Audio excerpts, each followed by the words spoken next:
नमः चंडिकाय नमः। ओम नमः चंडिकाय नमः। 10वां अध्याय संवद ध्यान मस्तक पर अड़चन ध्यान टलनी भाई शिव सती शिल्पा भवती कामेश्वर का हृदय में चिंतन करती हुए तपाई सुमन समान सुंदर है।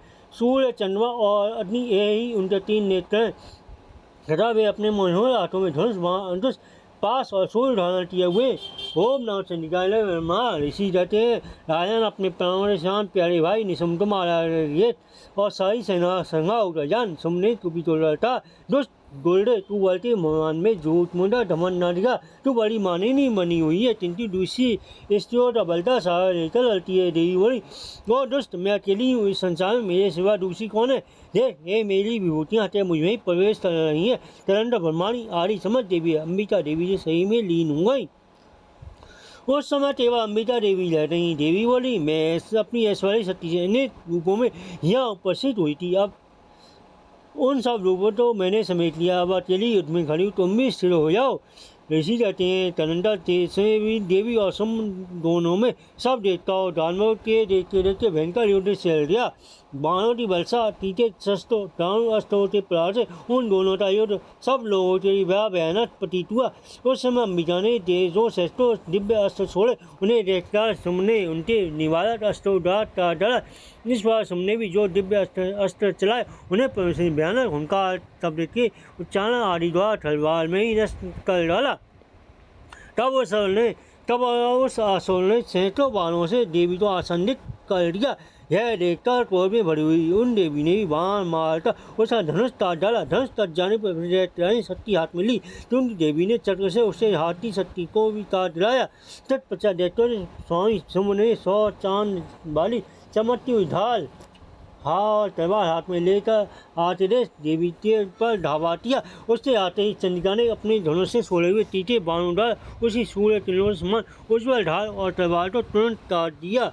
फिर उस देखते थे घोड़े और सारथी मारे गए। धनुष से पहले ही कट चुका था। अब उसने अंबिका को बांधने के लिए उनका तो भयंकर मुद्दा हाथ में लिया। उसे आते थे देवी ने अपने तीसरे बाणों से उसका मुद्दा भी काट डाला। जिस पर वह असुर मुक्का तानकर बड़े वेग से देवी की ओर झपटा। उस दैत्य ने देवी की छाती में मुक्का मारा। तब देवी ने भी उसकी छाती में चांटा जड़ दिया। देवी का थप्पड़ खाकर दैत्य सुम पृथ्वी पर गिर पड़ा किंतु पुनः सहसा पूर्व उठकर खड़ा हो गया। फिर वह उछला और देवी देव को ऊपर ले जाकर आकाश में खड़ा हो गया। तब चंडिका ने आकाश में बिना किसी आधार के सुम के साथ युद्ध करने लगी। उस समय दैत्य और चंडिका आकाश में खड़े एक दूसरे से लड़ने लगे। उनका वह युद्ध पहले से जो मुनियों को विस्मय में डालने वाला हुआ। फिर अंबिका ने सुम के साथ बहुत देर तक युद्ध करने के पश्चात उसे उठाकर घुमाया और पृथ्वी पर पटक दिया। पटके जाने पर पृथ्वी पर आने के बाद वह दुष्ट आत्मा दैत्य पुनः चंडिका का वध करने की उनकी ओर बड़े वेग से दौड़ा। तब समझ दैत्यों के राजा समुद्र को अपनी ओर आते रहे। देवी ने त्रिशूल से उसके साथी चेत कर उसे पृथ्वी पर गिरा दिया। देवी या सूर्य की धारा से घायल होने पर उसे प्राण पखेरु उड़ रहे। वह समुद्र द्वीपों पर्वतों सहित समूची पृथ्वी को टपाता हुआ भूमि पर गिर पड़ा। तदनंतर उस दुरात्मा के मारे जाने में संपूर्ण जगत प्रश्न पूर्ण स्वस्थ हो गया तथा आकाश स्वस्थ दिखाई देने लगा। पहले जो पाठ हो जाए मेघ उल्टा पाठ होते थे वे सब शांत हो गए। उस दैत्य के मारे जाने नदियाँ भी ठीक मार्ग से बहने लगी।